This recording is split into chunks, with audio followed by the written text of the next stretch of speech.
what's going on? Jonah Fox here, and in today's video I want to teach you about first position improvised playing using the major scale over acoustic and major rock backing tracks.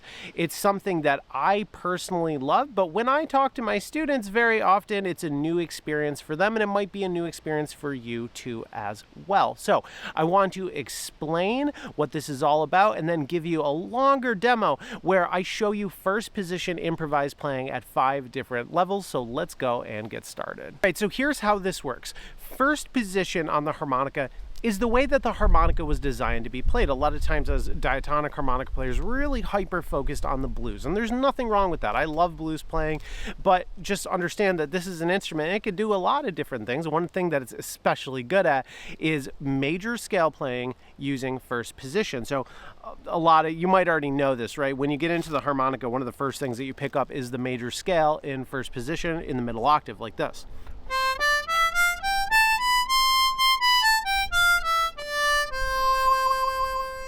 And I just also want to, make sure that you're tracking with me. So let's just make sure that we're understanding things first. When I say first position, I mean it's the same key as the labeled key of your harmonica. So I'm on a C harmonica and I'd be playing in the key of C major, and I'd be using a C major scale. Here's the full C major scale, including the low octave, which has a lot of bends.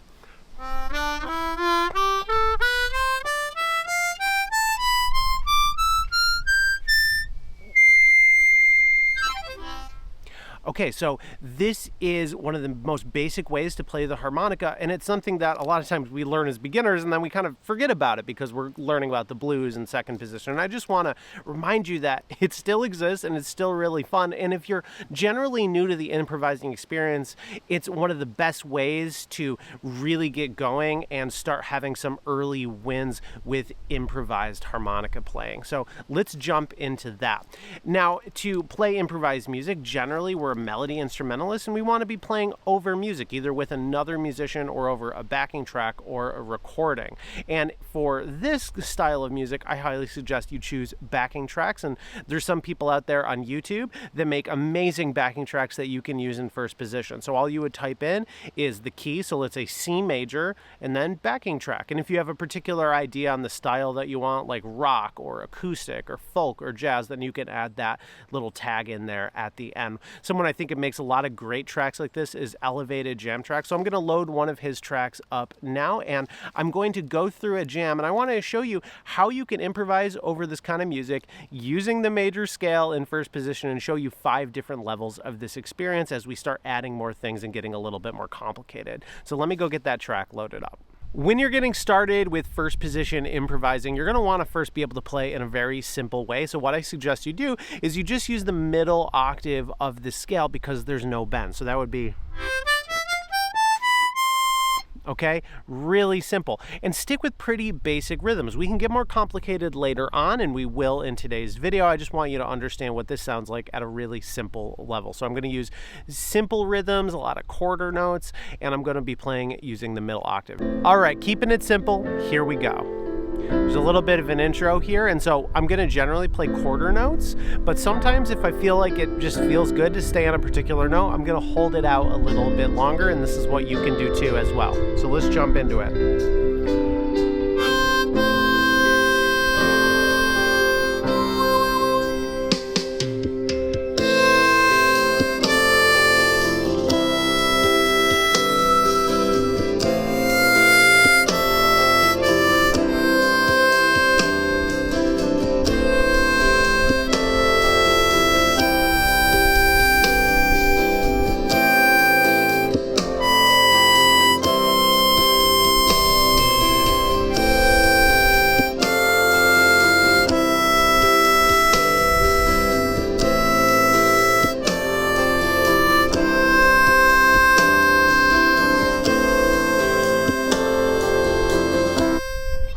Now look, I'm a pro, and that was still really enjoyable, and so you can have a lot of fun with this too. Now, how does this develop? Well, first of all, we have 3 octaves of this scale, so maybe we can start adding in all of the different octaves. So the high octave doesn't really have any bends. Technically, you could use a bend to get the B on hole 10 half step below bend, but I'm going to skip that because it's very hard and I don't even recommend that you really try for it. In the low octave, there's a lot of bends. So here's the full scale. So there's some bends down there. Middle octave is the same. And the high octave is all very simple, no bends aside from the one that I'm going to skip. Okay, so that's the whole scale. Now I'm going to do the same exact thing. I'm going to play over this track, but I'm going to use the full range of my scale. Let's check it out. Here's level 2.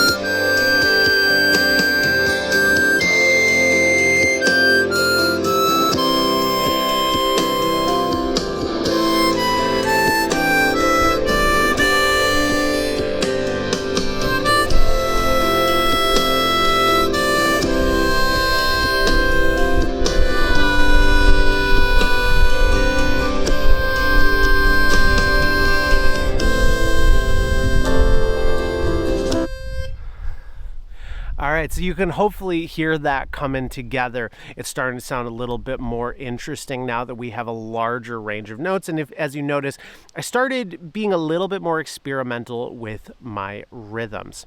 Now, I'm going to take this up a level and I'm going to focus on my rhythms a little bit more. And instead of playing kind of slow changes like I've been doing, I'm going to be a little bit more intentional about using some interesting rhythms. And I'm going to be listening to the track. There might be some rhythms in there that I want to copy, or I might do a scale run like something very simple like that, and it can add a lot of character to your playing. So let's check out level 3 using the full range but a more varied sense of rhythms. And I'm using my ear to help decide the rhythms and the notes. So as an example, if my ear is telling me this note doesn't sound really good right here, all that is a signal for me to keep moving.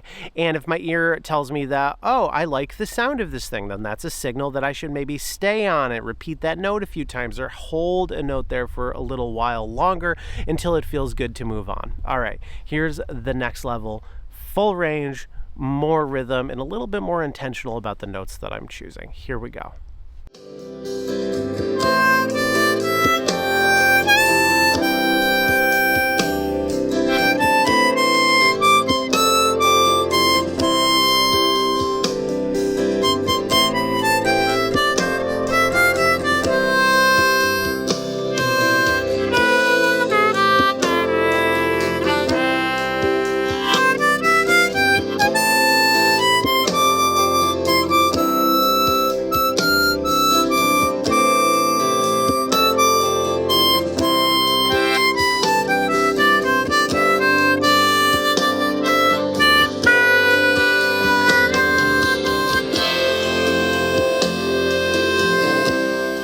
So hopefully you can hear that when I add all these extra notes in there and I have a little bit more intentionality with my rhythm, I'm repeating some notes more, I'm playing a little faster, it starts really opening up. So what else can we add to make this more interesting? Well, we can add chords to our playing, and we can do this in a couple different ways. So first of all, we have the big main chords, the blocky chords, where we're playing like 3 holes next to each other at a time. So as an example, we could do like 1, 2, 3 blow, 4, 5, 6.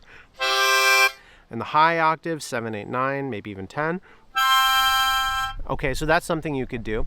Now on your draw, we have a G in the low end, and that's going to be our dominant chord, and that's going to be in most backing tracks, so you have to have an ear for it to understand where it goes. But one cool thing about first position is really you could just do anything that you want, any kind of blow and draw. It's all going to generally work. Like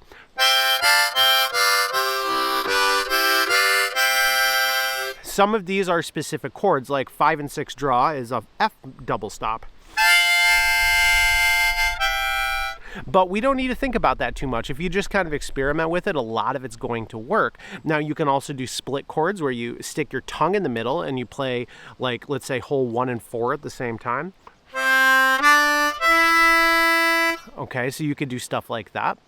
And you can really play with this in a lot of different ways. You can bend your chords, you can, add some vibrato to your chords. You can really make it interesting. So that's what I'm going to do in this next jam. Again, more of a rhythm that I'm going to use here, and I'm going to be focusing intentionally on my notes, but now I'm also going to add chords to really thicken up the texture of what I'm playing. Check it out.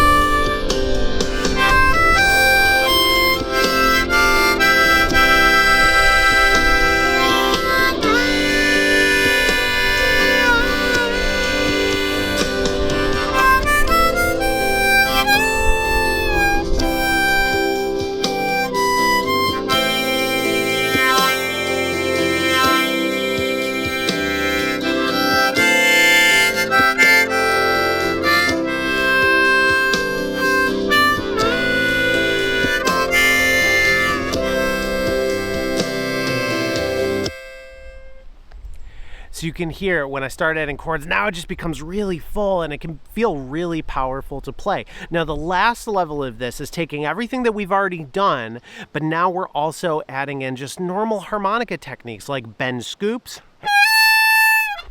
and glissando.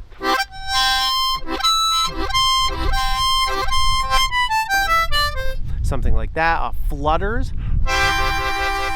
Okay, just a whole bunch of different things that we normally use if we are like playing the blues, but now we're going to add them to our first position playing. So here's what that would sound like.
And when you combine all of that with some really simple playing, it's just beautiful.